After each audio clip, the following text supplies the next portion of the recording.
Hey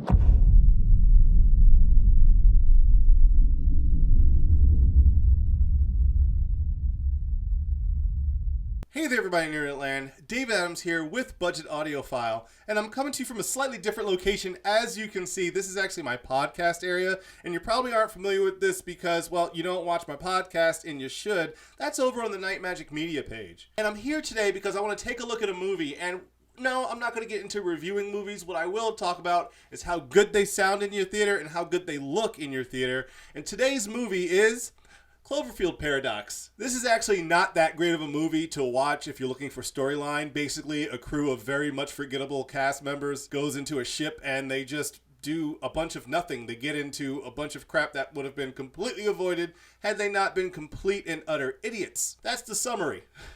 So with that, that's the movie. That's all you really need to know. Basically, the good points of this movie are how good it looks and how good it sounds. And this movie looks phenomenal. If you have a projector that will push the limits, this Blu-ray will push the limits of your projector. And if you really want to show off your system and you want to have a good demo movie, look no further than Cloverfield Paradox. I won't belabor the point too much. What I will say is that this movie has amazing bass in two scenes specifically that we're going to look at as soon as we jump down to my theater, and the Atmos effects are incredible.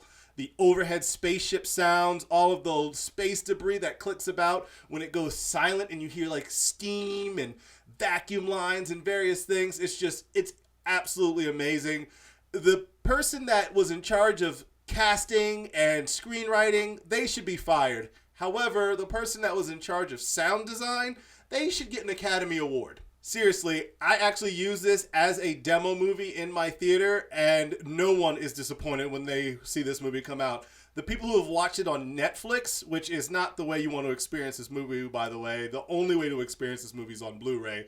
Lossless audio, lossless video. Anyone who's actually watched this movie in my theater has been absolutely blown away. They completely forget that it's a terrible movie, and by the end of it, they want to see more of it. So I usually wind up playing it twice, maybe even 3 times whenever I have friends come over. So with that out of the way, let's jump down to the theater and let's see some subwoofers move. You're going to really see those things pushing themselves, especially with my 15 in the back. And one thing I want you to keep in mind is that all of my subs are gain matched. They're not level matched. Gain matching is actually how you want to set everything up so that they're all working just as hard as the rest of the subs in there. You'll just definitely be able to tell which ones have lower frequency response and which ones are a little bit tighter in the suspension. Yeah, so let's just jump down there and see what we've got going on.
Do they know what's happening here?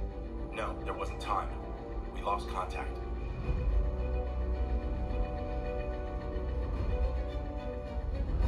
Listen, just get to the Delaware coast. She's splashing down at 4:30. Have you lost your mind? The station's been through hell. You're having to come back to these things. There's nothing we could do. They couldn't stay up there.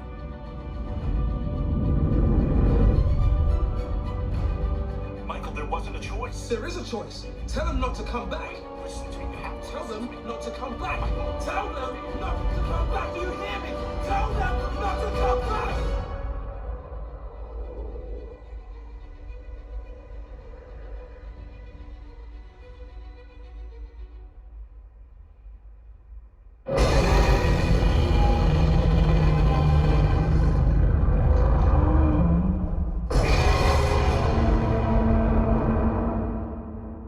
Good Lord.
Good Lord. Indeed.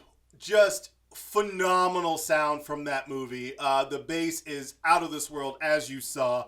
Once again, that is 6 15s in the back of that theater, 5 18s up front, a total of almost 15,000 watts just in subwoofers, over 16,000 watts total for the entire theater. And it just absolutely was shaking things. We had that at minus 20 on the AVR, and we were still hitting 123 decibels. That's with the Dyne EQ, the dynamic EQ off, and just my standard house curve applied to the mini DSP that we've got rocking there. Everything else was just is as it is, and that is what the movie is giving us. 123 decibel at minus 23. It is wild what those speakers add up to. I think just phenomenal sound. All right, guys, so I'm going to wrap things up here, and I'm going to get to editing this video together. What I'd like to know is, would you like to see more videos formatted like this, where we just kind of sit down and rap in front of the camera? You guys take a look at some, subwoofers moving around to various movies and things like that. Maybe getting some music stuff playing around and seeing those subwoofers flex. Maybe we could talk about like how those movies sound in the theater.